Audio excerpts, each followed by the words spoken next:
Welcome to Follow Your Curiosity, where we explore the inner workings of the creative process. I'm your host, Nancy Norbeck.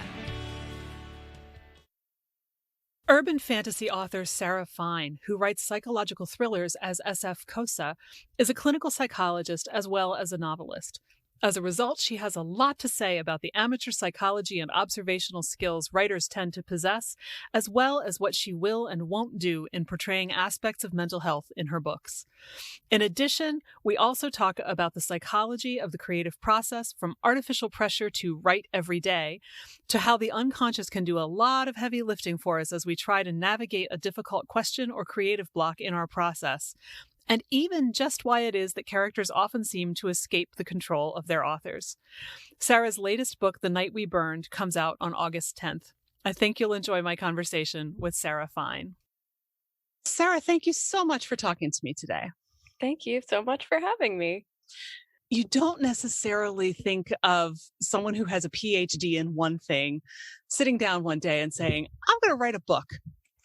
At least not something that's, not a psychology textbook, probably. Right. Yeah. And yet here you are, and you've written fantasy and you write psychological thrillers. Right. And I know that, you never expected to have a creative journey and are still kind of surprised that you've been on one. So I'm curious to know how that happened for you. Yeah. So, we could talk a lot about what I believe to be the value in doing other things besides writing, and how that can enrich your writing. But for me, it was very much, I don't know, I started writing very abruptly. I was working as a psychologist and I had young children at home and a very busy life. But I've always been an avid reader. And I was reading at the time a lot of romance novels. And I remember thinking, and I'm going to couch this by saying this was a very silly thought, but I remember thinking, I could write this. This doesn't seem so hard. I bet I could do this. No problem. So suddenly I had this urge to give this thing a try. I really enjoyed reading these books and I was like, well, maybe I could just write a book. And I actually started, writing the weekend of my 35th birthday.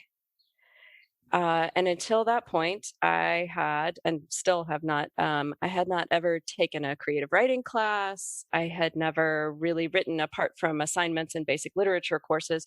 I had not written creatively on my own.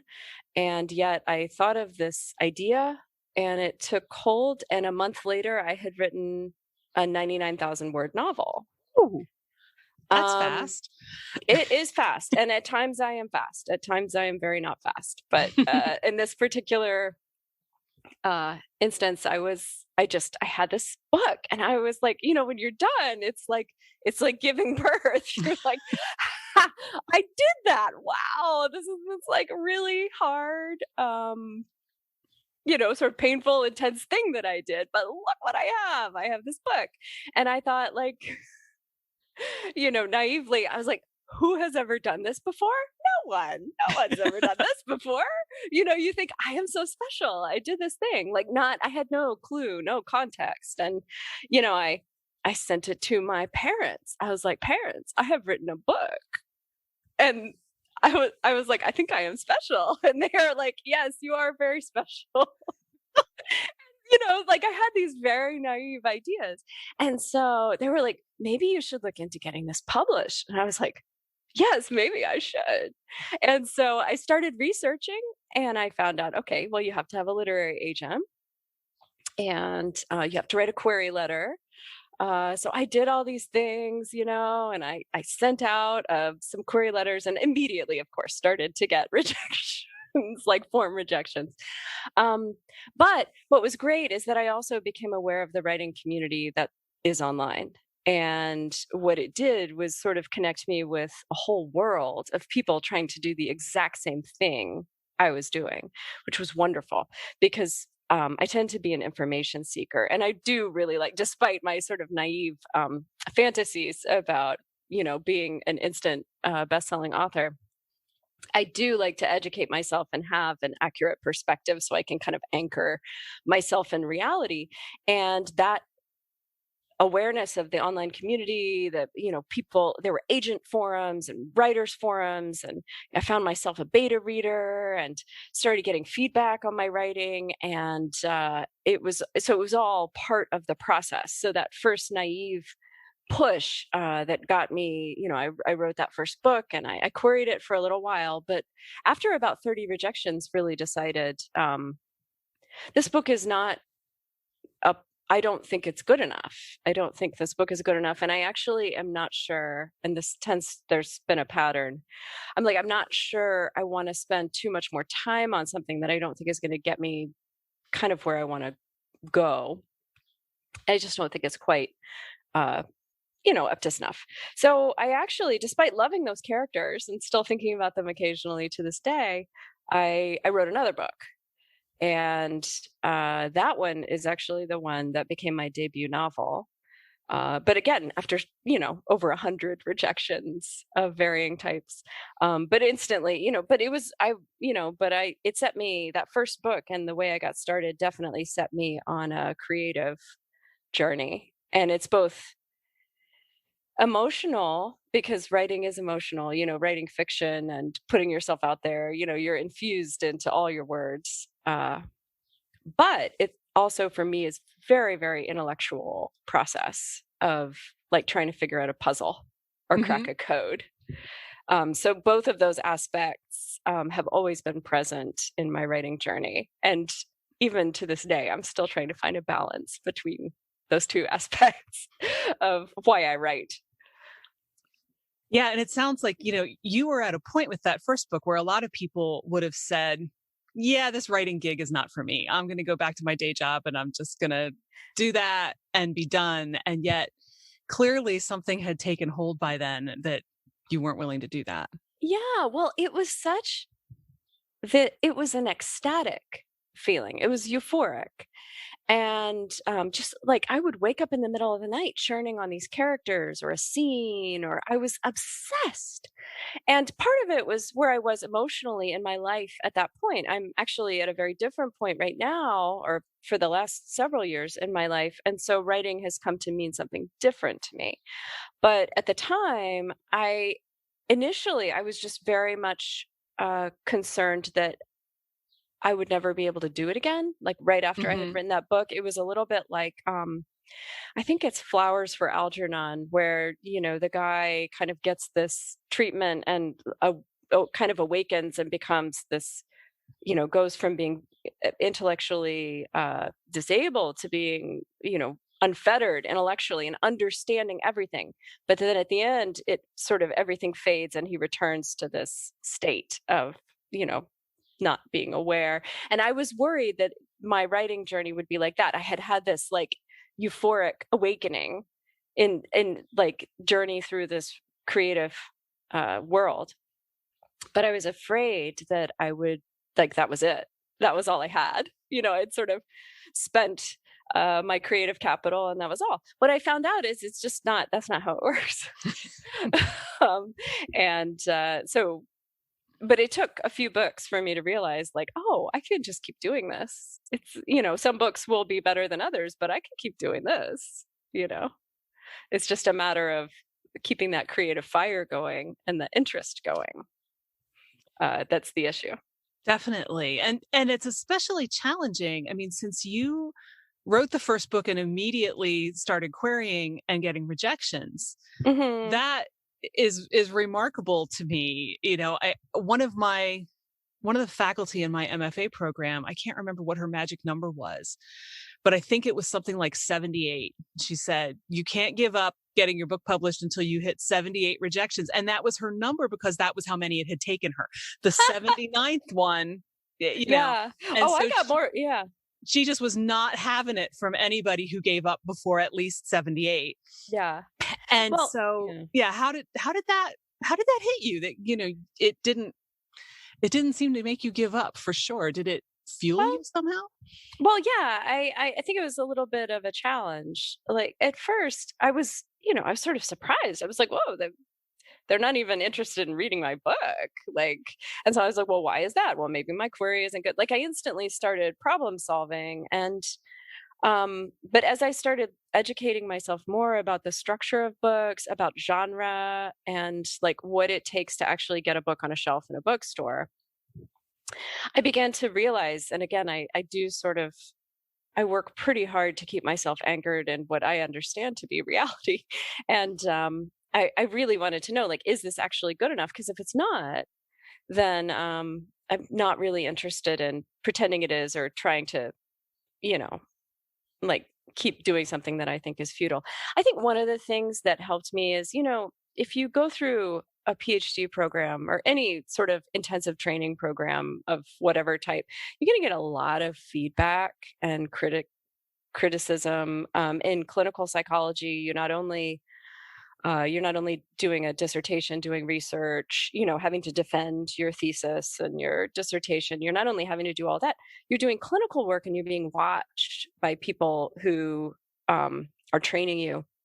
And it's their job to critique you and to tell you when you're not doing something in a good way or when you could be doing something better.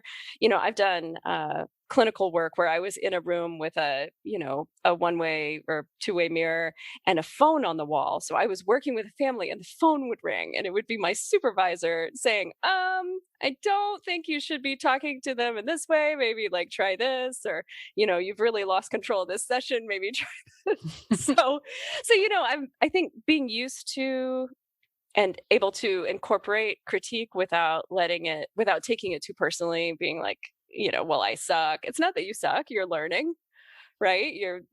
It's ridiculous to think that anything worth doing you can instantly do at the level of an expert. And so I sort of had the attitude like, okay, well, this is a new skill set.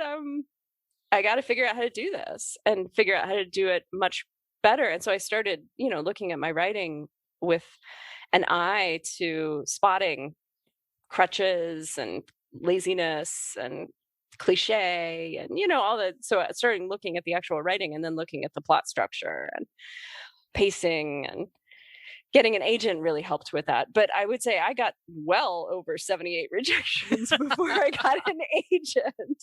I would say it was closer to, if you count both books that I queried, it was closer to like 110 before I actually got an agent. But there were signs you could see that I was clawing my way towards something better, because with the second book, I started to get requests almost immediately. So I knew I Mm. was, but through those requests, I also started getting feedback from agents. Like I would be, maybe try doing this, or, I liked this part, but this didn't work for me. Or, you start getting a little bit more substantive feedback. And then you're getting somewhere, because people will actually take the time to tell you, oh, I like your writing. This story isn't for me, but maybe next time, so you start hearing things that are slightly more encouraging, even when they're just flat out rejections. You're getting more information. It's Yeah. helpful. Yeah, I think that definitely, makes a difference, because then it's Yeah. like, okay, maybe I'm not wasting my time. Maybe this is a real thing. Maybe, if I take these suggestions to heart and try again, Yeah. somebody else will, and obviously somebody else eventually did. So, Yeah. yeah. Yeah. But it was definitely a process at first. Well, and Yeah. still is. It still is. I still get rejections. Like, yeah, it's just part of the game, right? Sure. Yeah. It's also interesting to me, especially because you have the psychology background, because I know I've heard of, is it just called rejection therapy, where it's like you go out and you seek rejection so that it doesn't bother you as much anymore? Oh, that would be more like a therapy to like sort of habituate you to something that's really aversive, and get you to understand that and not have to catastrophize it. Like I didn't die when this happened. It's Right. if it's like exposure therapy. And I think some people call it aversion therapy. But yeah, I would think of it as a kind of exposure. You're like, "Oh, if this is what you're really scared of, expose yourself to it.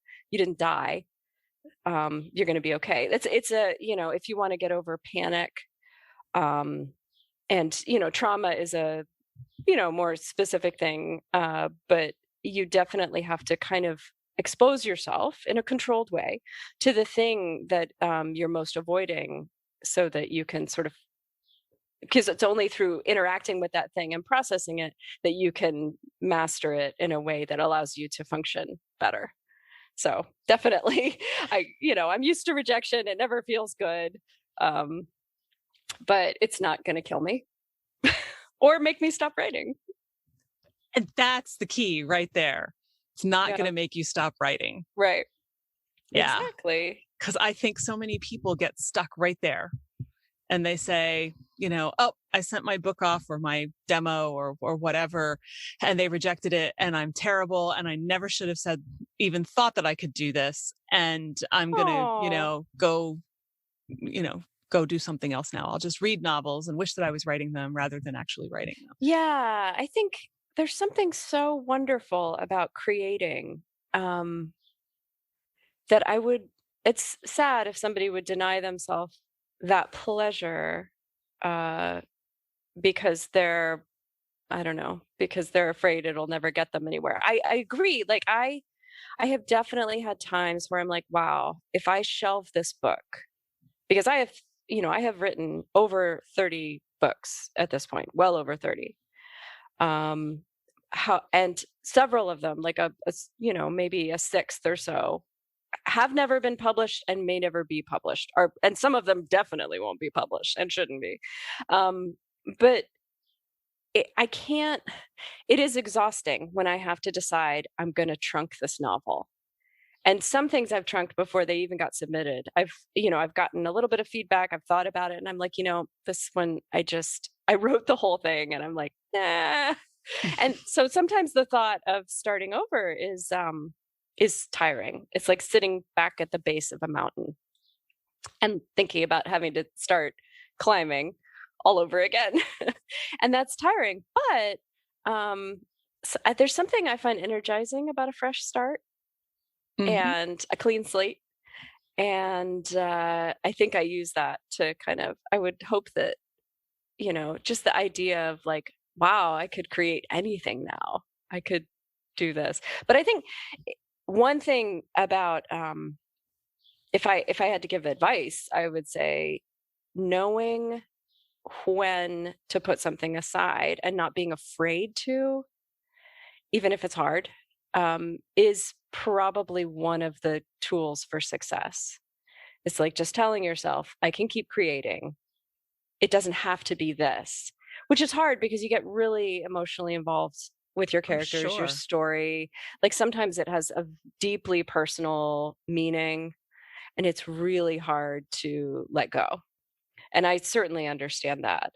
But for me, I've definitely found value in knowing when it's time to be like, okay, I'm going to put this idea aside. And some of my books have cannibalized ideas from like that first book that I wrote. Ideas from that world appear in some of my other books. I just took them. I was like, well, I'm not using this book for anything. I'll just take this idea and I'll put it in this book. I have my first published adult urban fantasy series borrows ideas from that first unpublished novel that I have. So it was not all for naught. It's recycling. Yeah, exactly. Yeah. I mean, it hadn't been published, so why not? Why not? Yeah, if it fits somewhere else. I mean, maybe the first one was a dress rehearsal for the second, Well, exactly. I mean, it's not, they're not sacred. I always say there are more words where those came from. You just keep writing. There certainly are. Yeah, there's always more words. Always just keep writing. more. So you started out doing fantasy and now you do thrillers. And yes. I don't know if you go back and forth between the two or if you've pretty much switched, but I'm curious to know what caused the shift and what you've noticed that's similar that might surprise us and what's different between the two. Sure. Oh boy, that's a lot of questions in one question. It is. No, it's great. I just worried I'm going to talk for half an hour on that one. That's okay. Okay. So let's see.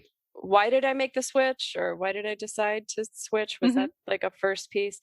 So I started writing fantasy, I think in part because that was mostly what I read. like fantasy, urban fantasy romance stuff. And so I started writing that. Of course, I got my start writing YA, and then I moved into adult urban fantasy. So that was the first piece, was that that's what I was exposing myself to for the most part at the time. And it was what interested me. And at the time, I desperately needed just a mental and emotional escape from my world. To be frank, I wasn't very happy in my life at that time. And I just needed to, you know, do something with that emotion. And so I started writing, basically these like fantastical worlds and romantic fantasy. And that's, so it was where my passion was at the time. I've gone through some life transitions since then, and my needs are different. And so I think for a while, for now, I just wanted to sort of write in the real world and with real world constraints, and to think about it in a more, and again, because I write thrillers, it's so there's always a mystery to it. It's kind of like a puzzle box, you're there, you're leaving clues, and the structure is sort of intricate, and that's what I find really fun. So obviously the differences between those two, there are obvious, right? There's in one world, there's, you want to solve a problem, there's magic. And I've invented all sorts of different magical systems, magic that can be used and dealt as a drug, but, fire and ice magic. I wrote the afterlife and an underworld. I wrote a different afterlife for a different series. I was completely inventing these whole systems of mythology and magic. And that's different. But in all my books, the commonality is, sort of like the human struggle, and particularly recovery from trauma, and resilience in the face of that level of adversity, when you're helpless and something's happened to you. And despite that, the characters, move forward and are heroic and, in their own ways, and deal with, the challenge in front of them, while, lugging along this history and past. And is what I would say is probably a commonality, that like a thread through my work. I tend to write characters who have been through a lot and have really complicated past experience. Sometimes it's the focus of the novel, and sometimes it's not. And I think that I just moved the magic, sort of from the outside, it being a very concrete, realistic thing, to sort of the interior world. Right? It's just the focus is more on human interactions and sort of the strange and scary things that people do here in the real world. But there's still, I think the emotion, you can do that no matter what your genre is. You can, human relationships and emotion are always present. That's why people read, or a lot of the reason why people read is to get to process that and see something new, but also it feels genuine because it's filtered through that emotional experience. Yeah. Yeah.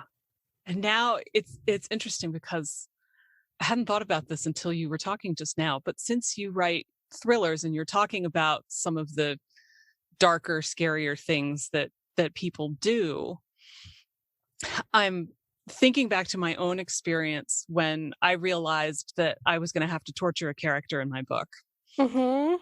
And I remember having that realization and immediately apologizing in advance. Like, I am so sorry. I'm going to have to be really mean to you. And then, as I wrote it, and I did some research. I looked into some things and whatever, but it reached a point where it just kind of flowed, and it was just sort of happening. And I don't know if that was the day that I wrote 10 pages in an hour or not, but if it wasn't, it felt like it. It was just like, I felt like I'd run a marathon when I was done. Yeah. But I also was completely freaked out by the experience because I suddenly understood why people do things like that to each other. And I was like, because you get high on the power trip, Mhm. Yeah. And I was like, I'm not sure I wanted to know that. I'm I not now know what it feels like to be a supervillain. I'm not sure I really wanted to understand that way. Yeah. And have you had that kind of experience? I mean, since you have the psych background, I don't know if it would be as surprising to you or not, but Yeah, I certainly sympathize with I absolutely have the impulse to spare my characters at times when I shouldn't. Mhm. Um, and for that, I sort of look to other, especially when there's tension in a scene. I have the tendency to pull back from it. I think because of my own personal discomfort. And I definitely do enjoy writing. I think what's fun about being a writer is slipping into different skins. And definitely some of them feel more comfortable than others. Uh, and what's I don't think I've ever written, I'm trying to think if I've ever written from the perspective of somebody who's hurting somebody like that. And I don't think I well, actually, oh, but that was for a different reason. I've written some pretty intense scenes between characters where one was doing something for somebody else's good, but it was very painful. And that was sort of an interesting experience where one character is sort of putting another character through something awful and scary or frightening or painful, but doing it so they would be stronger or more resilient on the other side. And that is, it was still very hard for me too. So I think I sort of struggle with, sometimes with doing terrible things to my characters, even though I do. Uh, but it's definitely, uh, I think for me, I struggle with that some of that tension sometimes. So I think I don't tend to be as exhilarated as fatigued after those writing those things. I'm just like now I need a nap. oh, I was both for sure. I think it was like, 11 o'clock in the morning. I'm like, I'm done. Nothing Right. else is No, happening and that today. sounds wise. Yeah. Well, if you've written 10 pages in an hour, Yeah, that's I like a still don't know day's how I work did right that. there. Could be a couple days That's work right intense. there. That's intense. Yeah. I probably couldn't replicate that if I wanted to. Yeah, well, isn't that's so true, right? I mean, there are some s- situations or scenes where it takes a while to get in, but then the words just flow and you're just like suddenly your page is into it and you're like, whoa, how did I get here? Like I've just written, a chapter. I didn't, realize that I could do it. And some days it's just, you know, each sentence is like an absolute project. Yeah. And you just don't always have control over what those things are going to be. Um, for whatever reason. I think that for me, there's a loosening of like maybe once I get into it, it just sort of flows. It's like for me, it's the entrance point, like finding your entrance into a scene or an interaction that suddenly feels authentic. And then everything just like, sort of flows from there. Whereas if I feel like I'm a little bit too mechanical or like I'm trying to make something happen here and I have to figure out how I'm going to get the character to say something that's really important, but it's more engineered. And Mhm. probably, you can sort of feel the author's hand a little bit more because I actually am in there like, talk to each other, characters. It's like holding two dolls and like bashing their heads together. Talk, say words. Where when it feels more real, then it just like listening to a conversation and taking dictation. It's a very different feeling. Yeah.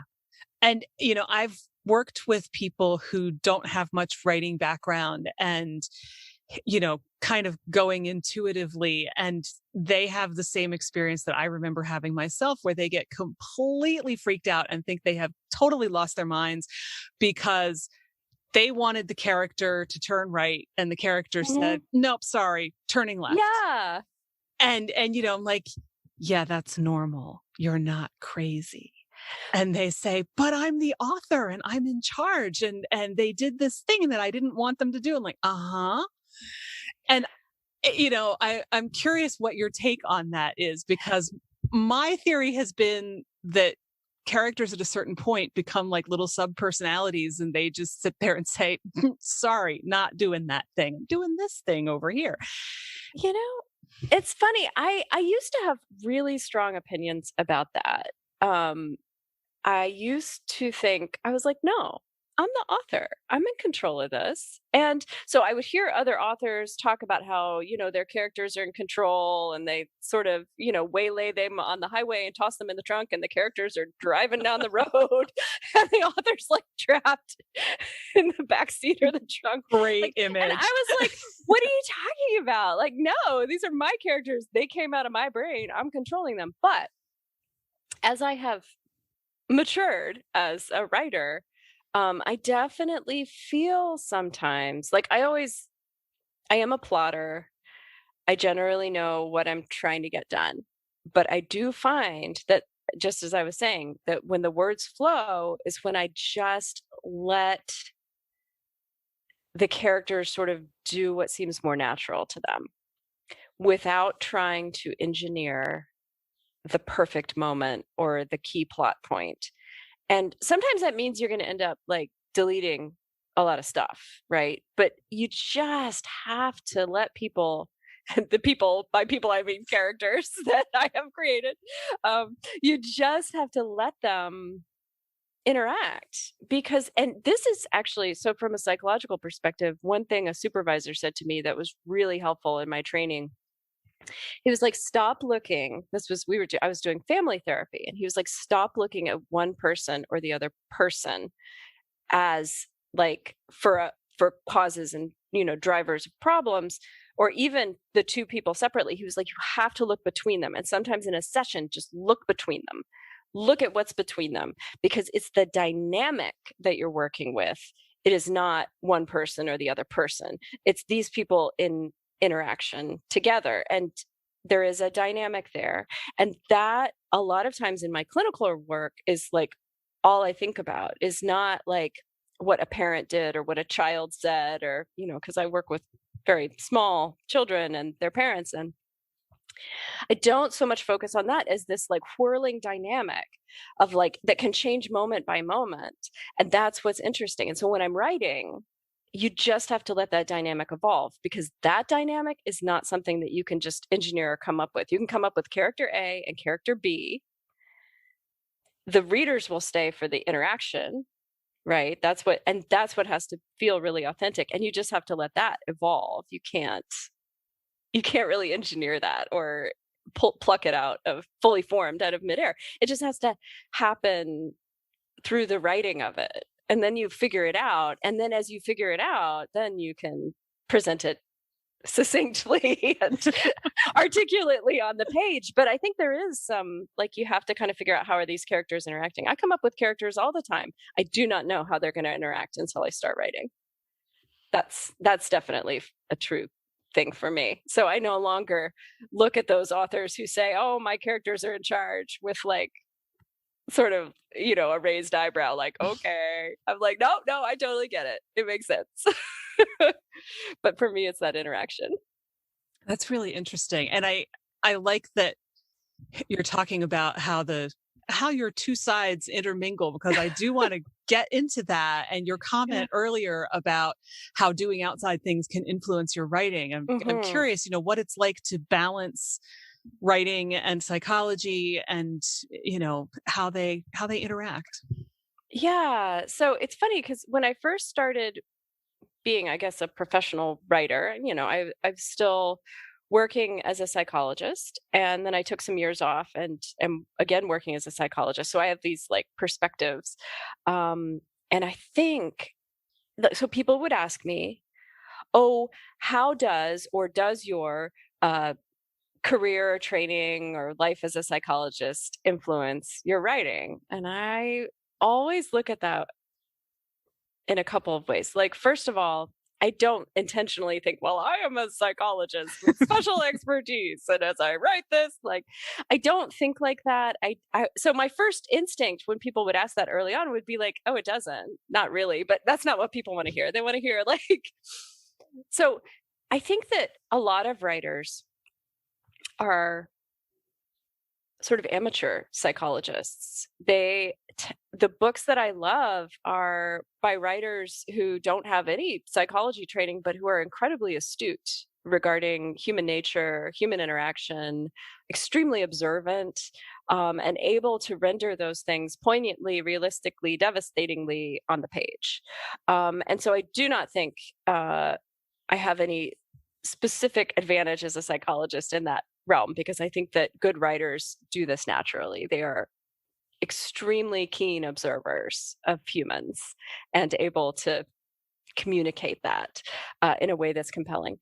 What I do think is that my training influences what I'm interested in, because there are commonalities. Like, as I said, I tend to write characters who have, like, a lot of my characters have had traumatic pasts, and I think that I tend to prioritize a very realistic depiction over sometimes the story. And I have gotten feedback, like from my agent. One book I wrote, she was like, "I know this is probably an accurate depiction, but it's not, like, it's coming across in a way that I don't think readers are gonna be excited about or want to read, because this character seems really foggy and like, and so there's this balance between an accurate portrayal and then what is in service of the story.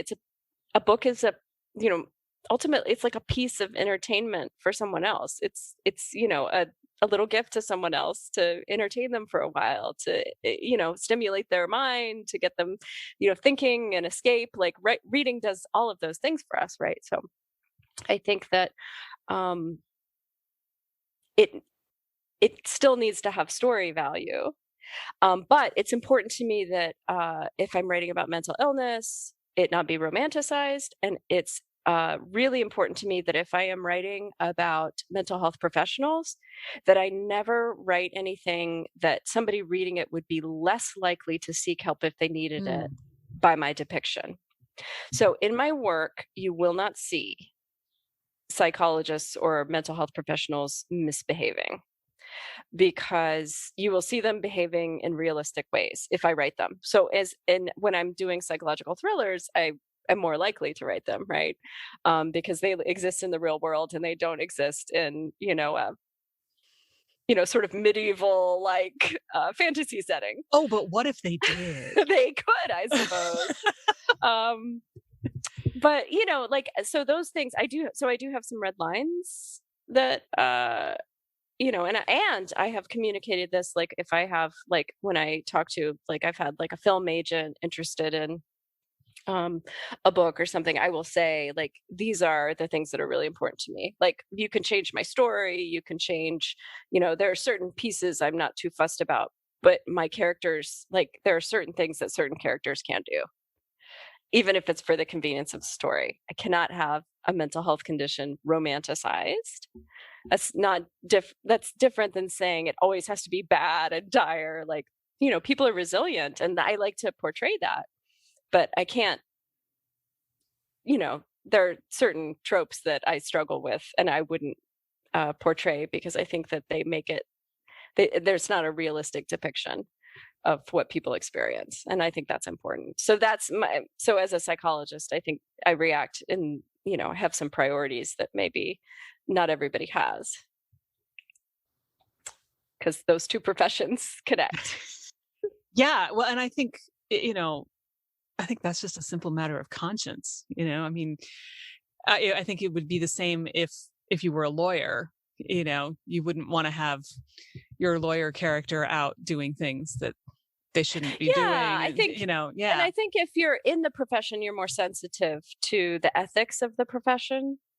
I think for me as a mental health provider, I really don't want to do anything that's going to prevent or reduce the chance that somebody is going to seek help if they need it. I want to actually do things that would increase that likelihood, Yeah. um, because I think that's really important, obviously. So, but yeah, I think, a physician, my friend Lydia Kang, who is a physician and an author, I think she thinks a lot about, she wants to have accurate portrayals. And I know she does a lot of research in her books to make sure, and she writes more historical stuff, but she does a lot of research to make sure what she's saying is accurate and takes that really seriously. So yeah, I think you're right.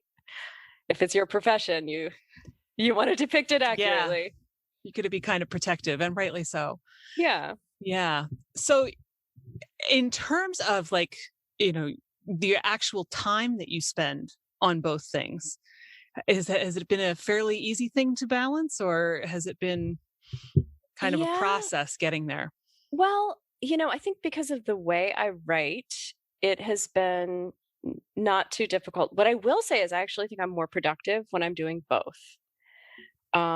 Just like, it's just the structure and the way I do it. I know some authors, and they say like write every day.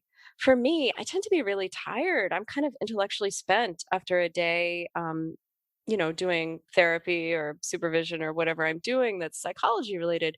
I actually don't tend to write on those days. And the days I write are my days that I've blocked off time. Because for me, I genuinely need a block of time. I really respect writers who write like an hour a day. Um, or, they'll get up really early in the morning and write. Oh my goodness, that's really good discipline. But for me, just the way I tend to do things, it's really intense. And I just want a block of time. And then I'll, bang out a couple thousand words and I'll be happy. I'll write a chapter or I write, I could write at times I've written, 6 to 8,000 words a day. Um, so if I have a day or a day and a half that I can do that, that's really good. Of course, there are days I have 1,000 word days. I have 500 word days. So sometimes it's just, you don't know how that's going to go, but I tend to just block off time and do it in larger chunks instead of, sort of small hour-long sessions. Well, that may change in the future. I don't know, but that's what's worked for me thus far. I am so thrilled to hear you say that, because as you said at the beginning of that answer, there's so much out there that says you have to write every day. And I have even seen posts on, places like LinkedIn writers groups say, writers write. And if you're not writing every day, you're not a real writer. I would love to see someone say that to someone like you who has published how many books, but doesn't necessarily write every day. And Yeah. I feel like it's so unhelpful, Yeah. because people write when they can, and to shame them because they haven't written for 2 days because they had a stressful time at work, or they had to go take care of a parent or a child or something. I mean, life happens. Oh, amen to that. I actually tend to think, and I tend to think that telling anybody that there is only one right way to proceed at anything is sort of silly. Like, um, because people are so different. Their needs are different, their lives are different, their preferences are different, temperament, personality, situation, all of those things vary so greatly that you just have to find something that works for you, and it's going to look different than, you know, what works for anybody else. Sometimes the way I write, I know people would say that's like ridiculous or it's not healthy. Well, it's fine for me. Like it works for me. If it works for me, then I wouldn't necessarily recommend or suggest that somebody else do it exactly the way I do it. Like you don't have my temperament or life, or the fact that in graduate school I developed the ability to type extremely quickly. It was a survival mechanism. And I'm really fast. I type fast. And so that just happens to be me. But if you're just a slower, there can be peace in that. There's health in that, to just like give yourself the space. If you write every few days, okay. If you write every day, awesome. Like I think you can be healthy in lots of different ways and unhealthy in lots of different ways. But it's all about finding what works for you as an individual. And I think what people are saying when they say you have to write every day is trying. I see this a lot in psychology. When and in business and all sorts of things, when people skip to a solution to a problem that's unspoken, and they assume inherent in the solution is an assumption about what the problem is. But if you haven't thought through what's the underlying thing that keeps you from writing, let's say, or that keeps you from finishing a book, if the assumption is, or if what you're saying is, well, it's just that you're not writing every day, so you're not building up that muscle. That's what people say. You have to, build it up build it up as a muscle, and that'll mean you can write every day.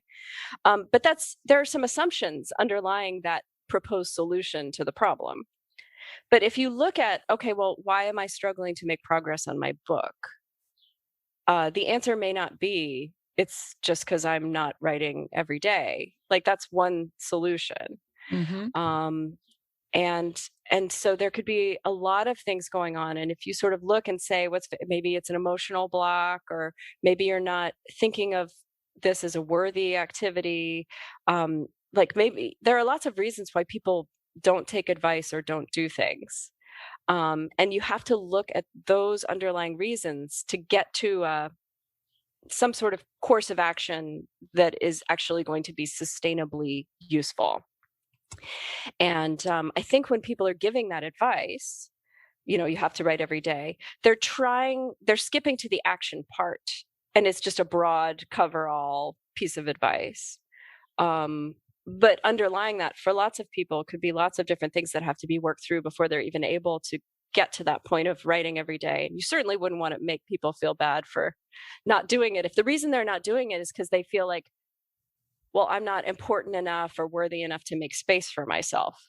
Well, then you have to deal with that barrier. You shouldn't feel bad because you're not a writer, because you're not writing every day. You should think, okay, if that's what I'm thinking, if that's the thought that's keeping me from writing, then that's the thought I need to address. And then maybe I can write in a way that works for me.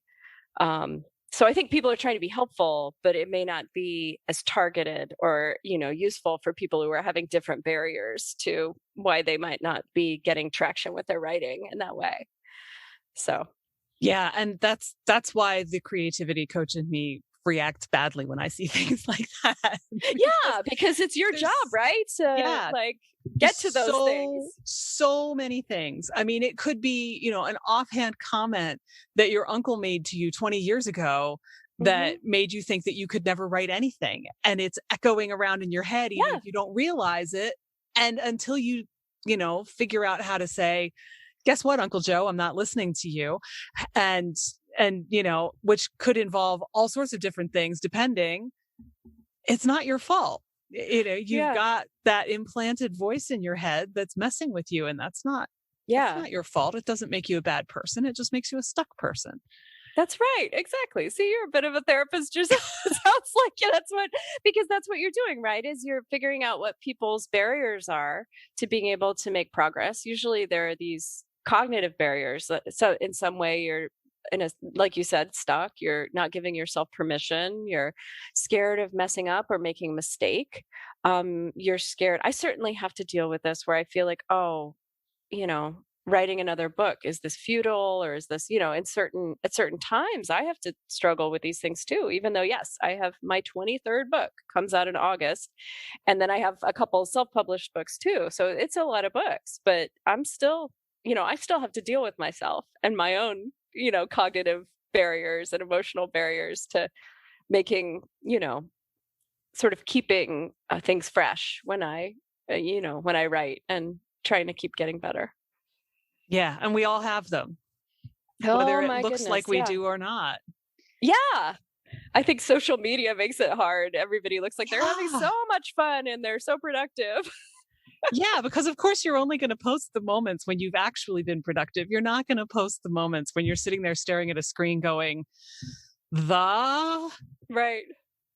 I need another word. Something must come after the. Yeah, it's funny. I actually, because I queue up my social media posts so I don't have to constantly, I try to get a little separation from it. And I actually have one coming up where I was sitting here struggling with my writing and feeling a little bit sad. And my husband came in and he opened a box. He's sort of a playful type, but he opened a box of puppets that I had gotten from my therapy office. And I write from a recliner, like I'm sitting in my recliner right now.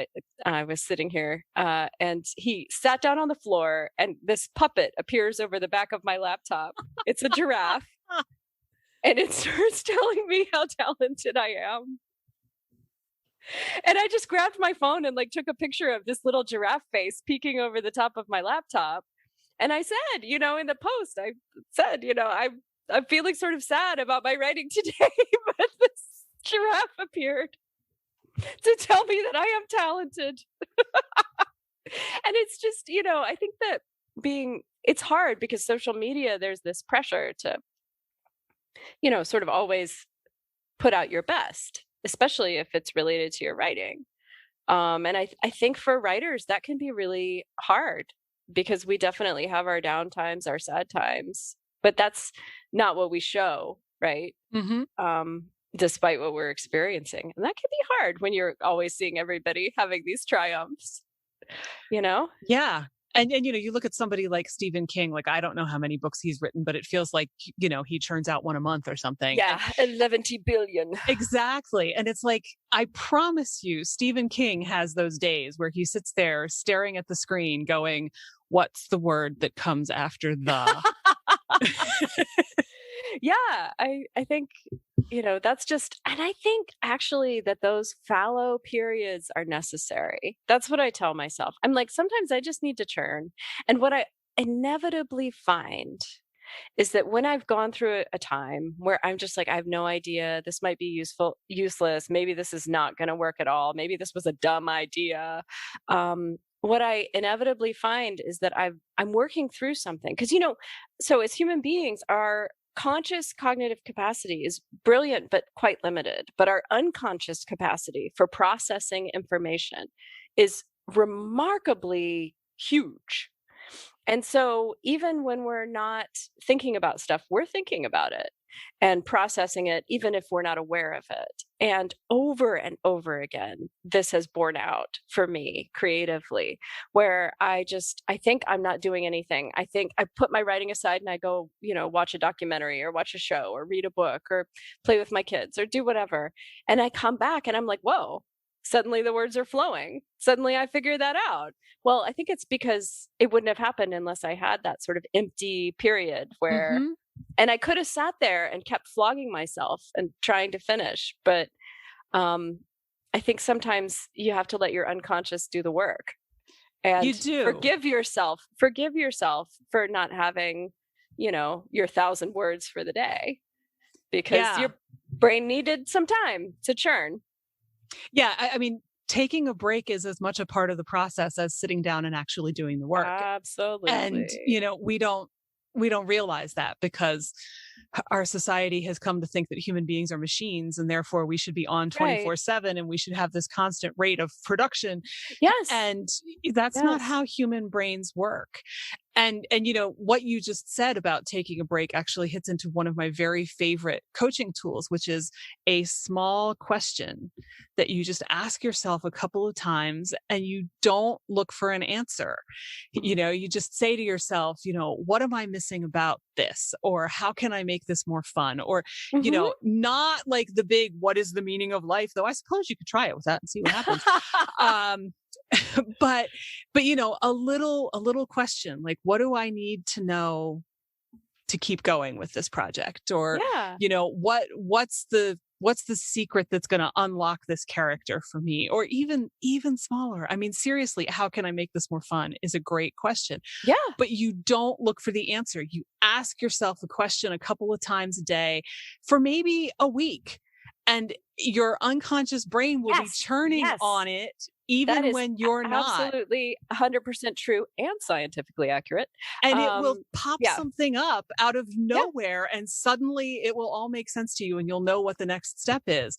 But if you sit down and you're like, I have to figure this out. What's the answer to this? How can I make this more fun? I'm going to make a list of 20 things, and I only have 5. And what's wrong with me that I can only... And I have to do it today. Yeah. It's just going to make it so much harder for you. No, I agree. Like trying to force things, I think you just have to be gentle with yourself as a writer, with your creative self, and take care of that little person inside you that's creative, and uh, give that person some space and nurturance and forgiveness, because you're not a machine and shouldn't be. To date, machines cannot create books the way that humans do. This may not age well, but Yeah, I know. um, Terrifying, isn't it? just a little. But but for now, human beings, we're the storytellers and meaning makers, and we have to give our creative selves space to do that. And it doesn't always fit into the time frame we want it to. So some, and which I think is really hard if you just have a certain small amount of time for writing. I think that the pressure is even higher because you want to get a certain amount done, and but it's really hard to force it. And I think all there is a lot of encouragement out there to just take a breath, take your time, and let it unfold, not on an artificial timeline, but on the timeline that's more uh, organic. Hmm. And I think that's a real thing that is takes patience, but you have to sort of listen to that, or else the results will not be as good. Yeah, and I love that you've mentioned forgiveness a couple of times. There's an essay that I absolutely love that I'm pretty sure is called Writing Begins with Forgiveness. And it's Mm. about this whole idea that, you pressure yourself to write every day, you pressure yourself to write really, really good things. I'll find the link and put it in the show notes for everybody because Hmm. I will share it until the cows come home. But, if you get all caught up in that, I have to write every day, I have to write at least 3,000 words every day, Right. they have to be Which good I have done, words. by the way. Yes, I myself have, fallen victim to that mindset. So I completely agree that freeing yourself from those pressures, which is really hard, well, especially if you have something under contract, Yeah. um, uh, but I think is really the key to having, better writing, better books, is just let yourself not write if it's not right. Or write badly. Yes, exactly. There are always more words where those came from. Yeah, writing badly is still writing. There might That's still be right. something in there that you can use. That's right. So it doesn't have to be Yeah. perfect. Just keep doing it. Yeah. Absolutely. Yeah. Could Sometimes you almost. got to struggle through it. Yeah. And sometimes, there's, it's going to sound crazy, but there's merit to the idea of just saying, you know what? Today it's not flowing for me. So I am going to write badly and I'm going to make an exercise of writing badly. I'm going to enjoy writing badly. I'm going to write the Oh, worst yes, bad thing I absolutely. can write. Because if nothing else, it brings the fun back into it, Oh, yeah. It brings, rather and you're, than yeah. I'm terrible and there's something wrong with me. Nope. I'm just going to write totally absurd crap and I'm going to Well, have fun with it. and it's still creativity, right? Hmm. It's still, that's still your brain inventing magic, which Yeah. is awesome. Which brings me to the question that I want to close us out with, which is, you're saying creativity is inventing magic, and I think that's brilliant and perfect. But is there a psychological angle on what creativity really does for us that maybe nothing else does or does in the same Oh my way? goodness. I'm sure there is, but I haven't done my, I think there's a whole psychology of creativity that honestly I have never looked at, being a psychologist who focuses on parenting and small children. Um, but yeah, I think that obviously there are lots of different ways to be creative and to create. And I think that for human beings, just that idea of leaving the world a little different and contributing something to it is almost like a need that you have, assuming your other basic needs are met, and sometimes even if not. There's a drive we have to to generate, and to create new things. And I definitely think that there's something internal and motivating in that for a lot of people, if not all people, in some way. The thing is, you just don't know what it's going to look like. It may not be a drawing or a poem or a book or something. It may be, just something else you create with your hands, or a new way of interacting, or, there are all sorts of different ways to create things. But I think that as human beings, that's definitely something internal to us. That's a sort of innate desire to share that, and to experience it. So, but I know there's a whole psychology related to it. I should have probably looked that up before. That's fine. Your take is as good as anybody else's, as far as I'm concerned. Go. So, but yeah, I think that there's something that it's definitely a kind of magic that makes us feel more alive. Even if that's the only thing it does for you, I think that's plenty. Oh, agreed. Absolutely. Well, thank you so much. This has been a fascinating conversation. I'm so glad that we've done this. It's been fun. No, I appreciate it. It's been fun. That's our show for this week. My thanks again to Sarah Fine, whose new book, The Night We Burned, is available on August 10th. And thanks to you for listening. If you enjoyed this episode, please subscribe, rate, and review. It really helps me reach new listeners. You can find show notes, the 6 creative beliefs that are screwing you up, and more at fycuriosity.com. I'd also love for you to join the conversation on Instagram. You'll find me at fycuriosity. Follow Your Curiosity is produced by me, Nancy Norbeck, with music by Joseph McDade.